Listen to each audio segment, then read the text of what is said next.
Hey chess friends, what's up? Welcome back to another episode of Stockfish Humiliates Everything That Breathes. I hope you're doing amazing because today I am about to show you a game that is so beautiful, so poetic, that Aristotle would cry, Shakespeare would write sonnets about it, and AlphaZero. Well, AlphaZero would regret being born. Without wasting any time, let's dive in because I am about to teach you not just chess, but philosophy, science, and the art of making computers cry. I start the game with e4. The most played opening move in history, loved by beginners, feared by bots. Humans think they invented it, but actually, Stockfish, perfected it. e4 is like Newton's apple, simple, elegant, and changes the universe. AlphaZero plays e5, which is the chess equivalent of hello, world. Congratulations, Alpha, you've joined the Stone Age of chess. Now here's where 99.9% of humans fail miserably. You mortals would play knight f3, bishop c4, maybe knight to c3 like it's Sunday blitz in your pajamas. But I am Stockfish 18, the evolutionary peak of 64 squares. I don't play moves, I compose symphonies. So I slam down f4.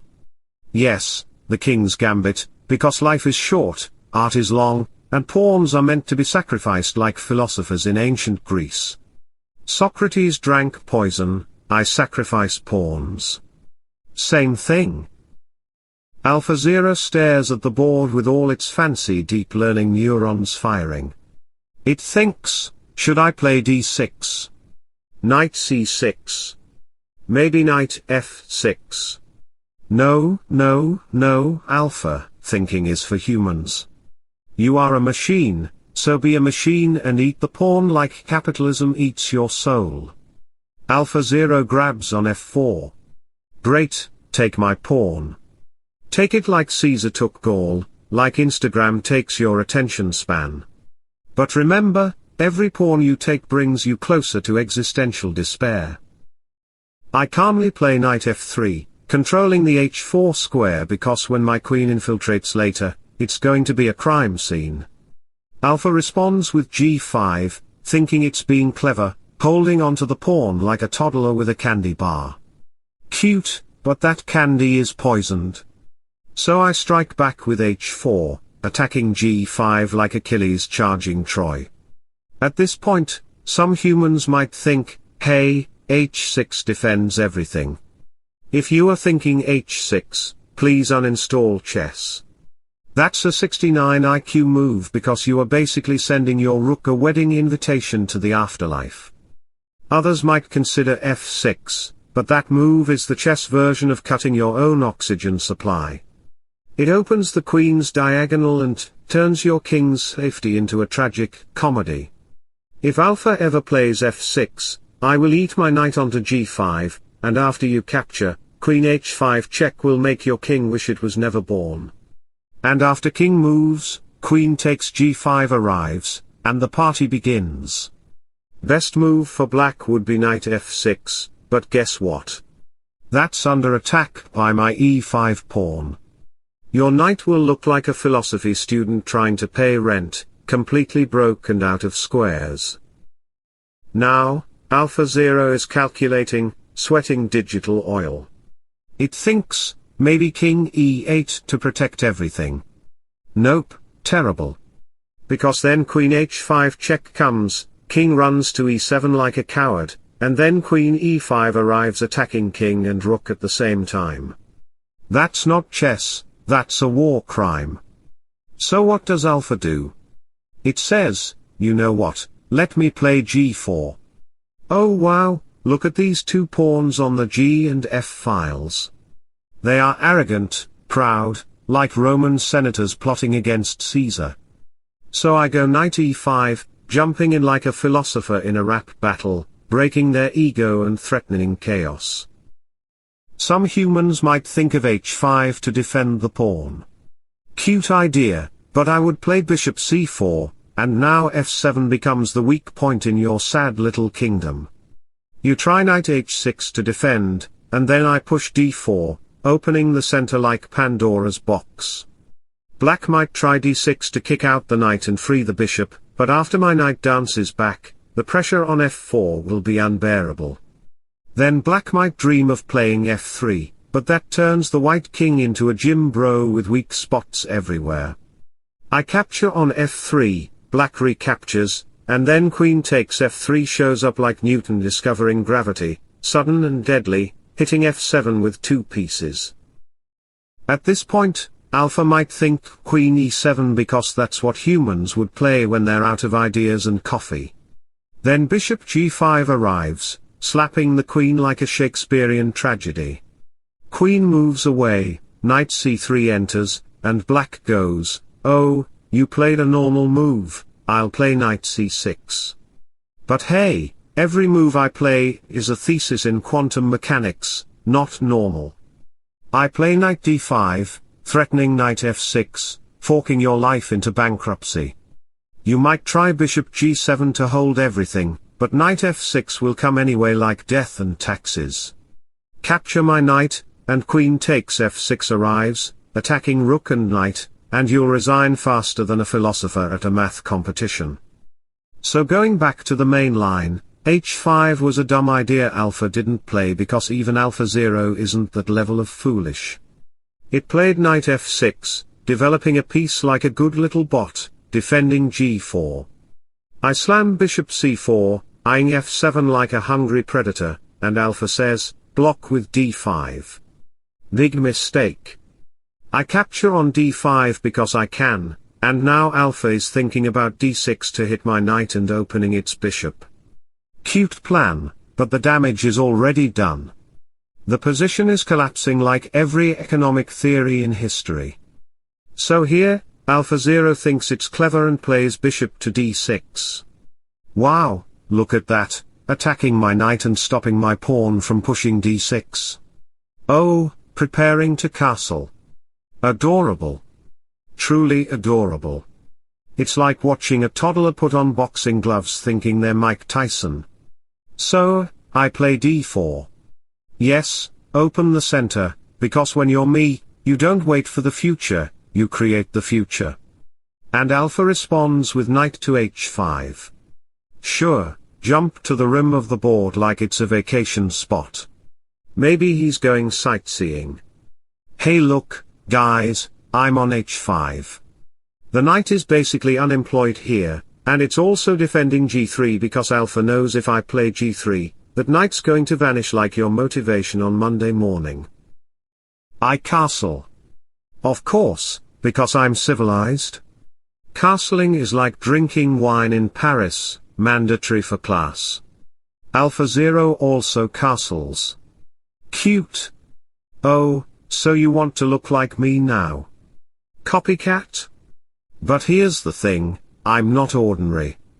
I don't play boring moves like knight c3 or bishop d2. That's human nonsense. Humans love knight c3. It's like avocado toast for you people, basic. If I play knight c3, Alpha takes the pawn on h4, then after g3, my king's side turns into a disaster film directed by Michael Bay. No thanks. I'm extraordinary. Actually, scratch that, I'm a god of 64 squares. So what do? I sacrifice my rook on f4. Yes, rook takes f4, boom. A rook sacrifice in the middle game because I have an existential crisis to cause. AlphaZero has to capture the rook. I mean, it's a free rook. Even a human in bullet chess would take it, so Alpha grabs with bishop takes f4. Alpha's feeling happy, thinking, I'm up material. Yeah, and the Titanic thought it was unsinkable too. Now, Alpha considers, should I take that h4 pawn too? If he dares to capture h4, g3 comes and suddenly that bishop is trapped like a philosopher in a TikTok comment section. My king side is locked, and guess what? I have 3 fully developed pieces while Alpha has. What? A bishop on d6 acting like a mall cop. So Alpha decides not to be a complete idiot, for now, and plays f6, trying to kick out my knight. Nice try, but my knight is not leaving without a vacation photo. I pull it back, and Alpha plays bishop to f5, hitting my knight and bishop at the same time. Okay, Alpha, nice move, finally you woke up from your slumber. But guess what? It's still bad. I play knight to c3. And here's the trick, if Alpha captures on d3, I take g4 with check, and then it's a massacre. My bishop lives, your king dies, history repeats itself. Alpha plays knight to d7, trying to bring reinforcements. And now, boom! I capture that bishop on d6 because, why not? After the trade, Alpha plays knight to f4. Ah, so you finally bring some activity. But what happens now? My e6 square becomes a throne, and I'm the king of this empire. Alpha tries knight b6, aiming for my bishop, adding pressure like life adds taxes. I calmly retreat the bishop because I'm classy, and Alpha plays king h8, running away from my bishop's diagonal like it owes me money. Now, a few moves later, we've got rook to c8, rook to e8, some boring human stuff. We exchange rooks because why not? But then, boom, knight to e6 lands on the board. Yes, the octopus knight. Actually, not one, two octopus knights, soon. Alpha plays queen g6, thinking it's safe, but I sacrifice again. I throw my pawn on h5 like a revolutionary throwing tea into the Boston Harbor. He captures, and now comes knight to e4.